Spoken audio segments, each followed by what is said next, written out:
Hey, hello folks. This is my first time trying to do a commentary on the video, so let's see how this goes. So this shoot came about because when we're in the area, we always love to eat at Kunimoto's restaurant. And I always bug my wife every single time, like, hey, we should ask him if we can film a video. Like, please ask him if we can film a video.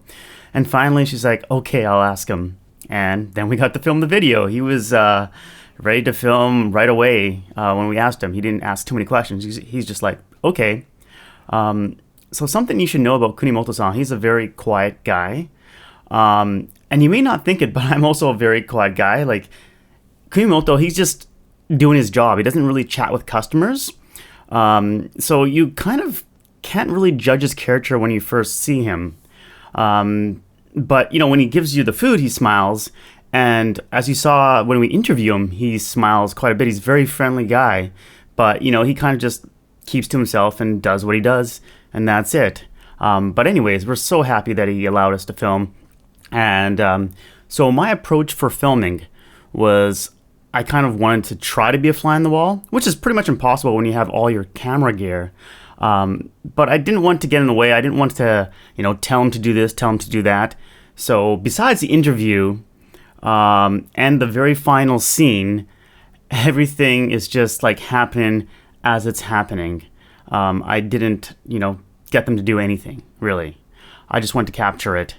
And so for capturing this story, I didn't quite know what I was looking for when I went to film. And that's usually true for any of my subjects. Like, I have a vague idea of what I want to do. Like, I want to kind of get a day in the life of a ramen store owner, but I didn't really know what I was going to find. But one of the things I did find out when we just talked to him for like 10 minutes only, because he's so busy, you can't really talk to him that much. But one of the first things we found out was that he works from 8 a.m. to 11:30 p.m. I was like, what? This is crazy. Like, really? Some people say like, oh, I work like so much, like a 60-hour work week or a 70-hour work week or an 80-hour work week. But they have lots of like breaks in between. Maybe they're commuting or they're doing other stuff. They have to be away from their home for that much time, but they're not constantly working. Well, with Kunimoto, we found out that he really is constantly working the whole time. And I saw him take a 15-minute snooze where he just literally passed out on his counter, but that's about it. And one of the big reasons is that with the broths, as you see boiling right there, you have to make them over like a 12 or 14-hour period or something, so it takes quite a long time, some of these broths, and you have to just constantly be attending to them. And depending on the broth type, it really changes how much you have to attend to them. So some maybe every 10 minutes he has to check in, maybe other ones every 15 minutes. He had this one, and I'm probably going to get the Japanese wrong, but I think it's kotori or something like that. And it's like a richer, thicker type of a broth that he used to do. But he discontinued it. And the reason is because we didn't discuss this in the documentary, but he got sick. And, or not sick, he hurt his back. And he was out for 2 months. And so he was like the main dude, right? He's the owner. And he knows how to do everything. So he closed down the shop for 2 months. And then I believe he lost all his part-time employees. And his brother who used to work with him, he went back to his yakiniku job, which is grilling meat. Or maybe it's yakitori, which is grilling chicken skewers. I can't remember exactly. But when that happened, he had to drop that thick broth because every 4 minutes he has to be paying attention to it. And he just couldn't do that, on his own, run the restaurant like he does. So he had to drop a menu item. And that's one of the stressful things about being an owner and also being the guy who knows how to do everything is that when you're out, your whole business stops. And so that's one of the reasons I asked him in the interview, like, what happens if you found somebody who you could mentor, like who is really, cares about making ramen, right? Who can kind of have an owner mentality. Would you not be able to spend more time with your family or take some extra days off, some vacation time, or when you're sick, just like without guilt, just take the day off and your business can still run and you're not feeling bad about that? But, it really surprised me that he said, oh no, I just opened a second restaurant. So I mean, what you guys actually don't know is I used to run a meal delivery service, a Japanese meal delivery service, and I used to work. I'll say like 60-hour work weeks. Some weeks I worked 80 hours. That's true. On average, I'd say 60, maybe 70 hours. And this is right after Aiko was born.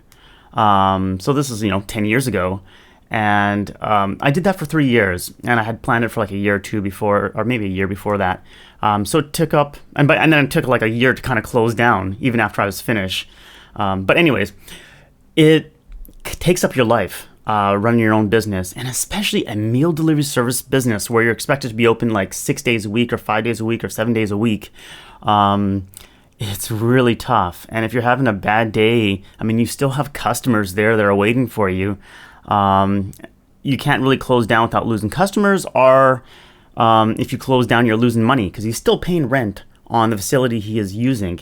He's still, I mean, what are you doing with your employees? Your employees need jobs, right? Like, if you don't have work for them, they have to go somewhere else. And that's what happened when Kunimoto got sick for 2 months. They went somewhere else. So I really respect the hours he works, but I mean, wow, like I couldn't do that myself. Like, I mean, after 3 years, I was completely burnt to a crisp, and I just couldn't do it. And it might have been also my type of job where I had to manage a lot more employees, and I'm not really a manager type of guy, which I learned. And I had to do all these new constant problems, and the business wasn't making money. So it's just constant stress. And I could not be there for my family when they needed me. And that just broke me, really. And so that's why I stopped it. And, that's also why I love making videos about my family, with my family. I mean, it's nice. So I feel right now I'm in a fairly lucky position where I could, do things that I like and still be there for my family. It's still tough financially though. But that's a whole nother story. I want to, talk about Kunimoto-san. So I was really like, wow, he works so much. The only thing I can think about him working that many hours is that I think once you get into a routine and, you really know what you're doing, you kind of get into the flow. I can see like how you can just, put in those hours, because I don't think he has to think that much. And I'm not saying this in a bad way, but like, he knows exactly what he does. Like, when I saw him, if you just watch him the whole day, he's always doing something. He's always planning something. Like, his movements are very efficient. And he has everything laid out just the way he wants to have it done. So he knows exactly what he's doing. So in some ways, you can just kind of go on autopilot and do that and enjoy it, But still, like, I'm not him, and I don't make ramen, so I can't say, but it would be really cool. Like, I would love to see him to take some more time and be able to spend with his family.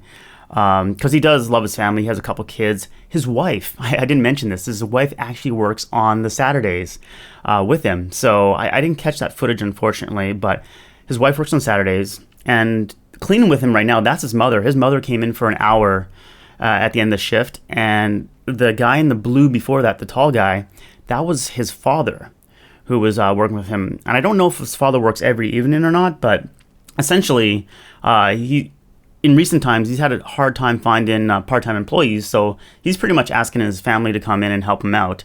So he's, I guess, a lucky guy in that his family is helping him out, and I totally understand that, because in my business, I always had to call my family, and I felt so bad. So, when Kunimoto said, like, I feel really bad for my family, I totally understand, and I called on my brothers and my parents and whatnot to help me out, and my wife, all the time. And I mean, you always feel bad. So I totally get it. So maybe let me talk more about the shoot though. And how I did it and how it came about. So I have 3 different lenses. So for anybody who's into video, I have like this 50 millimeter lens. You can't zoom in or zoom out, but the image quality is really great. So if you see some really like crisp, nice shots, it's probably with that lens. But the problem is when I can't freely move around, it's hard. You're not as flexible, right? So you'll miss shots because you're just not flexible enough. And then I have a wide angle lens. And if you watch any of the footage, it's probably that lens. So it's like a 16 to 35 millimeter lens. The f-stop's f4, so it's not as like, low as you'd want. Like maybe like f2. Like the lower number, the better for your f-stop, by the way. So, but like that's what I shot this one with. So you can, a lot of things are in focus. It's kind of easy to move around. And if you're trying to work in a small space, it's a great go-to lens. And yeah, that's the end of the video. And this is like, at nighttime, everybody's going home. And then I have a 24 to 240 lens. And I'm actually kind of disappointed with that lens. It's like f3.5 to 6.3. So that means when you're in dark places, this doesn't do as good of a job. But that's fine with me because my camera's a really good low light camera. So that's fine. But the images, the colors just aren't as like natural. It doesn't do a good job. Stuff isn't as in focus. It's like when you look on your little monitor, it looks like it's doing a good job, but when you actually go and check the footage afterwards, it's not as good. So if there's anything that's not looking as nice, it might be those shots. So I'm going to put up some extra footage, deleted scenes that you haven't seen before, just to kind of give you a little more context. Actually, I don't know if I'm giving you more context about the exact scenes, but I just wanted to talk a little more about the shoot. So I'll just put up random footage, stuff that you might have seen cut into smaller bits. Oh, okay, so this is what I wanted to do. I wanted to talk about why I deleted certain scenes and kind of the process of like cutting the footage and crafting the story. So there's a lot of scenes like this. So like here's a fairly long scene you're going to see. And it's kind of the process of making the ramen from start to scratch. But it takes like, 5 minutes. So I can't really just, leave it uncut and show it and talk about it. At least not in the documentary I want to show. Because, it would become like a 40 or 50 minute documentary. And, it might be good for some people. But I think for the majority, like keeping it shorter is generally better. I had originally had the concept of splitting up the documentary into 3 main parts. Or actually, I should say 5 main parts, right? Because we had before he does the lunch shift, then between lunch and dinner, like the prep again, and then the dinner shift, and then the after cleanup. And so I had separated the video into all those 5 parts and, edited the footage. But, I think it might have been like, it was around like 20 minutes or so by the time I got to that point. But the problem is that, it's kind of the same footage over and over again, right? Like he's doing the same thing when he's making ramen. So you can't, it just felt like it was repetitive. Even though I was given new information, talking about new information, it just felt too repetitive. So like I was sitting at, I was trying for like a couple days, like just really trying to work at it and feel it out, but it just wasn't working. So I asked my wife about it and she's like, well, why don't you kind of, show kind of a quick taste of what's going on? Because my first scene was like 5 minutes of like prep work. And I just felt like, oh, people want to see the ramen being made. They're not going to like having to watch prep work for like 5 minutes before we actually finally see ramen. So I'm like, okay, I'll put a little bit of like a teaser in it or something. And that ended up being like the 2-minute intro to what you saw in the final cut. But then once I had that 2 minutes in there, I realized that was like the whole day from start to finish. And it's like, it doesn't have the interviews and all the details, but you kind of really get all the little bits and parts of what's going on. So later on, when you showed like the lunch scene or the dinner scene, it's like, oh wow, I've already seen this footage, like the trailer for this. It's just longer, but it's not any more extra information. So then that's where we had to, I had to kind of go back to the interviews and like think about what he's saying.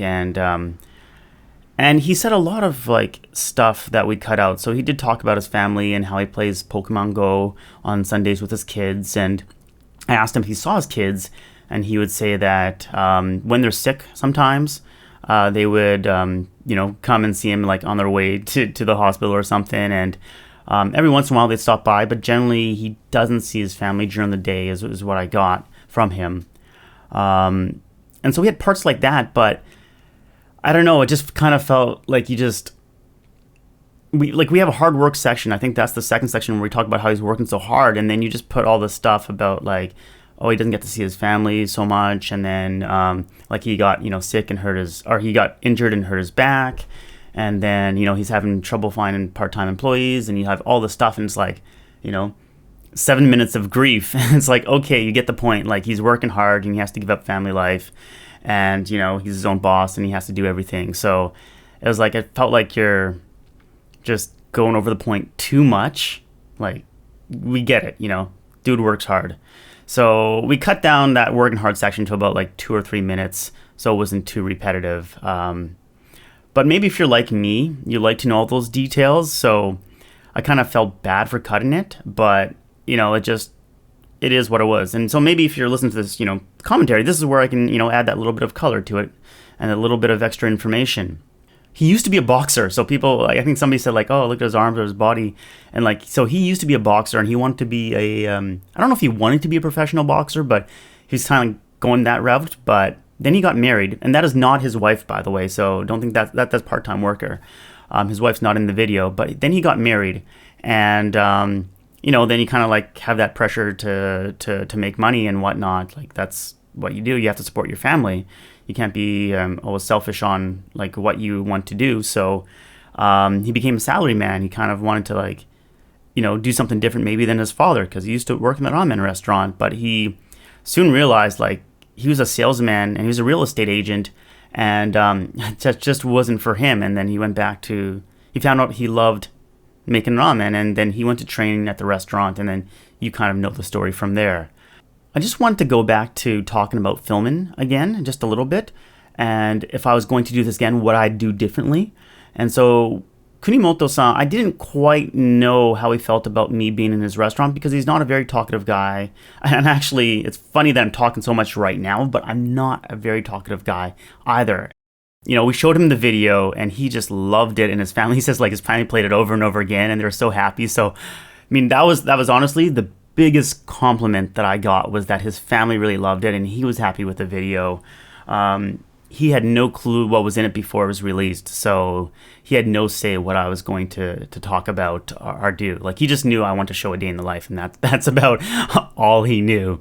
But if I was going to do it again, something I want to get better is to talk about how he made the ramen, like more of the process. So, like, I had that scene where we showed the 4 different dishes being made, and it wasn't as clean of a scene as I wanted it to be, or like, clips, because I was shooting from this side, from that side. Like, I was just trying to get whatever shots I could without being in the way, and I didn't want to get in the customers' ways as well. And this is a very small restaurant, in case you didn't notice. So if I had my ideal situation, he would clearly show us each dish, and I'd get my sexy camera shots, and it'd be a lot smoother. But like, he's such a busy guy. I didn't want to ask him to do that. But maybe now that he's seen it and he's like really into it, maybe, like, he'd be like, okay, like, I can figure out how to give you the 20 or 25 minutes I need to show you how to make these dishes. Another process, of course, I would love to have him talk about how he came up with this ramen recipe, and how he like preps everything, and like talk a little bit more about the schedule. So we visually showed what he does throughout the day and different pieces and parts of it, but we didn't really kind of talk about the process. So it would have been cool. But one thing you should know is that we had exactly 20 minutes to do the interview. Like, really, he had 20 minutes to give, and that's all he had, because he had to work, So I tried to ask the most key questions I could figure out in those 20 minutes, and that's what we got. Another thing I would like to have filmed is, so he trained at, the restaurant before, like he was an apprentice, and for like 4.5 years. And I kind of want to get, what's that experience like? Like, what does it take to become, a ramen owner? Like, when do you feel you're ready to be a ramen or store owner yourself, and open up your own shop? So it would have been cool to like go back to that shop and talk to a mentor if he's still around, and kind of, get that process of what it's like. But, like, on his day off, I'm going to ask him to go to the other shop, and does the other shop even have time to do the interview? So maybe in some future distant, like, time, we could do this. But that's just something I felt I couldn't ask for at the time. So Sumiko and I, we actually went to that original restaurant, and my wife, She hadn't had ramen, and she'd been looking at this video for so long, and she really wanted ramen bad, and she wanted to see kind of where, it started. So we went to that restaurant, and I think it was quite interesting because I really love the atmosphere. It's a slightly bigger place, but not terribly bigger. I think it only had like 15 or 16 seats, and maybe I'll throw up the photo here just so you can see what it looked like. And it was a big lineup. It was very busy. But you actually get through the lineup fairly fast because it's like eat your food, go, eat your food, go. So they do turnover quite fast. I guess I was surprised that I really love Kunimoto's ramen, and not that the other restaurant was bad or anything. It's just different, but not always different and better. So like tsukemen, I like Kunimoto's version of the tsukemen better than the other restaurants, the original restaurants, and the ramen. It had different noodles in it. So it was like this, I'll show a picture of the different noodles. So I'll put it up there. Here's the different picture of the noodles. It was different, but I couldn't say better. Now, I did like the negi in this original restaurant. I like the negi better. The pork was different. Some bits were better. Some bits were it's just different. But generally, I think they have more variety of the pork they offer. So I would say it's better. The egg almost tasted exactly the same. I think maybe Kunimoto's a little more flavorful. The broth was just, again, different. So overall, I would say different, but I wouldn't say oh my God, it's leagues better. You have to go to the original restaurant. If you're in Shinjuku and you want to go to the original restaurant, then dude, I would take people there all the time to that original restaurant, no doubt. And actually, here's the prices for that restaurant, and you can see it's kind of close to the. It's not super expensive. So even if you're going for the top ramen people, you're not spending an arm and leg. You're spending sen, which is $10 US or something like that for your ramen. So it's totally not a bad deal. What else I found interesting was that if I didn't know Kunimoto came from this restaurant, I wouldn't have said his food tasted alike. So I guess he took inspirations from how they made the ramen, and he learned obviously a lot about how to prepare it and all that kind of stuff. But it's definitely not a copy. Kunimoto has his own take on the food and how he wants to do it. So it's really cool. So when you go to different ramen restaurants, you're not getting the same product. And definitely, if you are in Japan or come to Japan, definitely try out a variety of ramen restaurants if that's, ramen's your thing. And if you go to the various regions around Japan, you will get different types of ramen to try. So, I know in the south, there's something called tonkotsu, which is a thick, fatty, whitish broth. And that stuff, I really like my rich stuff. So that was pretty good to me. I really liked that when I was down south. Anyways, I'm getting so long-winded. I'm just going to cut it right here. But thank you so much. If you're still around, thank you so much for listening to all this. And as you can tell, I'm a lot faster talker when I'm just doing the conversational talk than when I'm doing my presenting talk. But anyways, thanks so much. Have a good day. I'm out of here. Bye.